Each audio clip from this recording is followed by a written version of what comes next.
मुख्तार अंसारी को gangster act में 10 साल कठोर कैद की सजा हुई है।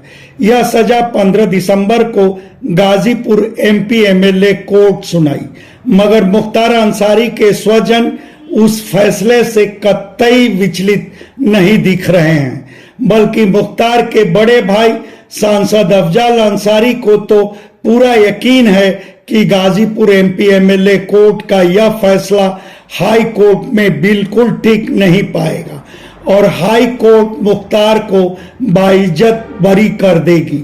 सांसद अफजल अंसारी 18 दिसंबर को जिला विकास समन्वय और निगरानी समिति दिशा की बैठक में भाग लेने के लिए जिला मुख्यालय पर मौजूद थे। पत्रकारगण मुख्तार अंसारी के विरुद्ध आए एमपी एमएलए कोर्ट के फैसले पर सांसद अफजल अंसारी की प्रतिक्रिया लिए। सांसद अफजल अंसारी बताए कि स्थानीय एमपी एमएलए कोर्ट के फैसले को हाई कोर्ट में चुनौती दी जाएगी। फिर अफजल यह भी बताए कि उनके छोटे भाई मुख्तार अंसारी के विरुद्ध एमपी एमएलए कोर्ट के फैसले में क्या क्या कानूनी खामियां हैं और उस बिना पर मुख्तार को हाई कोर्ट से कैसे राहत मिलेगी। खैर, सांसद अफजल अंसारी इस सिलसिले में क्या बोले या आप खुद सुन लें। इस कोर्ट के फैसले से हम संतुष्ट नहीं होंगे तो इसको माननीय उच्च न्यायालय में चुनौती दी जाएगी। हम इतना आपको बता दें कि मुख्तार अंसारी पिछले लगभग 18 वर्षों से कारागार में हैं। बिना सजा हुए भी तो एक आजीवन कारावास के बराबर वो सजा काट चुके हैं। अब जाहिर सी बात है कि अब इस केस में जो गैंगस्टर का केस है, इसमें मैक्सिमम 10 साल की सजा जो हो सकती थी वो यहाँ के न्यायालय ने दिया है। अब उनका विवेक जो पत्रावली पर उनके साथ साक्ष्य थे उसके हिसाब से अब इसको माननीय उच्च न्यायालय में जब चुनौती है। देखिए, एक बात बताएं, ऐसी परिस्थितियां एक बार 2002-03 में उत्पन्न हुई थी। तब मुख्तार अंसारी के विरुद्ध टांडा कोर्ट दिल्ली में जज थे, उस वक्त ढींगरा साहब बड़े मशहूर जज हुआ करते थे। उन्होंने इसी तरह से 10 साल की सजा मुख्तार अंसारी को टांडा में दी थी और माननीय सर्वोच्च न्यायालय में उस सजा के आदेश को चुनौती दी गई थी, क्योंकि टांडा हाईकोर्ट में नहीं उसको चुनौती, वो हाईकोर्ट के पैरेलल उसके भी हाफ पे ये कोर्ट होती थी, स्पेशल कोर्ट, तो उसको सुप्रीम कोर्ट में चुनौती दी गई। अब माननीय सर्वोच्च न्यायालय ने उन्हें बाइज्जत बरी कर दिया। मुद्दा भी अजीब तरह का है।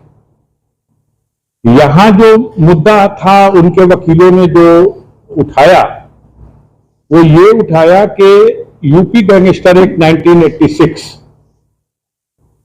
इसमें इस तरह की व्यवस्था है कि ये पुलिस जब किसी के विरुद्ध कायम करती है तो साथ ही साथ वो डीएम से उसका अप्रूवल लेती है और डीएम से अप्रूवल लेने के बाद किसी के विरुद्ध गैंगस्टर का मुकदमा कायम होता है और फिर उसकी जब चार्जशीट देती है तब डीएम से अप्रूवल ले लेती है। मुख्तार अंसारी के गाजीपुर वाले केस में इतना तो स्पष्ट है कि अप्रूवल डीएम से नहीं लिया गया, ये बिल्कुल स्पष्ट है। यहां पे जब उन लोगों ने ये दरखास्त डाली कि अप्रूवल के बगैर ये केस हमारे विरुद्ध कैसे चलाया जाए, तो यहां न्यायालय ने उनकी एप्लीकेशन खारिज कर दी। वो लोग हाईकोर्ट चले गए। अब ये लीगल इश्यू डिसाइड होना था 16 तारीख को और एक दिन पहले यहां 15 तारीख में डिसाइड हो गया, तो वो रिट जो गए थे ये वो इन्फेक्शियस हो गई, लेकिन वो विषय डिसाइड नहीं हो सका, वो लीगल इश्यू डिसाइड नहीं हो सका कि जिसमें बिना अप्रूवल के भी चलाया जा सकता था केस कि नहीं चलाया जा सकता। एक बात, और दूसरी बात यह है कि यही सेम बिंदु था सुप्रीम कोर्ट में।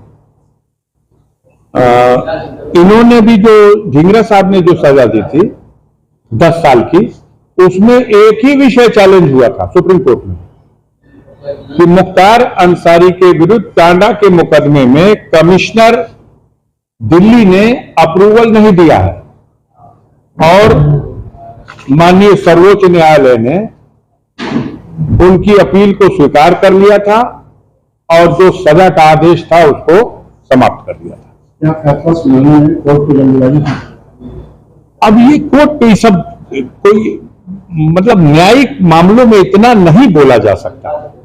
जल्दबाजी थी, वो लोग मांग रहे थे कि हमको समय दे दीजिए, उनको भी पता था कि 16 को वहां डिसाइड हो जाएगा।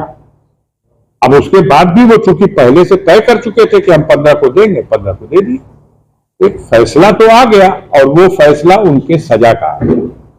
अब बाकी उस फैसले के आधार पर बहुत सा फैसला तो हमारे मीडिया के साथियों ने इसको जिस तरह से प्रचारित किया वो अपने आप में एक अजीब बात थी।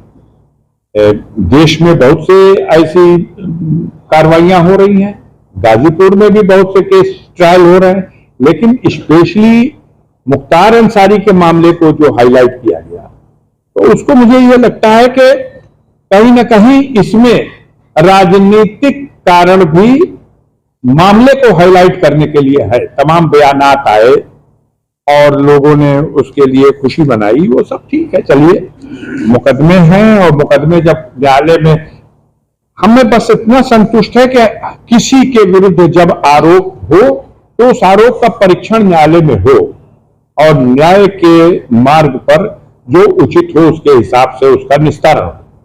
लेकिन इस देश में वो लोग खुशी मना रहे हैं जिनको इस व्यवस्था पे विश्वास नहीं। कोर्ट का निर्णय आया है और न्यायिक प्रक्रिया है, उसमें कोई टीका टिप्पणी का अवसर नहीं। अगर आपको वो फैसला अच्छा नहीं लगता है, उसमें जो विसंगतियां हैं, उसमें जो कमी है, उसको आधार बना के आप ऊपर के न्यायालय में जाइए। आप उस पर टीका टिप्पणी कैसे करेंगे?